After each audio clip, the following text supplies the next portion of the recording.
A seguito di un'articolata attività di indagine coordinata dalla Procura della Repubblica di Agrigento, il Servizio Centrale Operativo Sisco di Palermo e la Squadra Mobile di Agrigento hanno seguito l'ordinanza di applicazione della misura cautelare della custodia in carcere emessa dal giudice per le indagini preliminari del Tribunale di Agrigento nei confronti di 3 soggetti di nazionalità egiziana,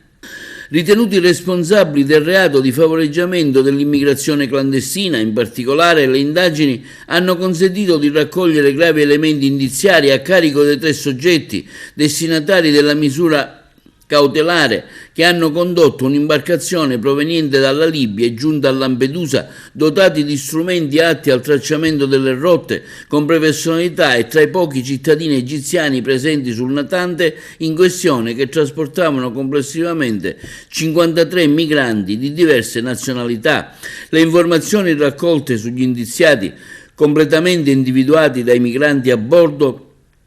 compendiano un quadro probatorio che ha portato alla contestazione del reato, con le aggravanti di avere procurato l'ingresso nel territorio nazionale di più di 5 persone e averli esposti a pericolo per la loro vita, per la loro incolumità, e di aver agito allo scopo di trarne profitto anche indiretto. Il provvedimento emesso dal GIP su richiesta della Procura della Repubblica di Agrigento è stato eseguito nella giornata del 22 ottobre. Gli indagati sono stati assoggiati presso la casa circondariale di Agrigento a disposizione della competente autorità giudiziaria. Le indagini sono in corso e la responsabilità penale dei soggetti gravati da misura cautelare non sono ancora accertate in via definitiva.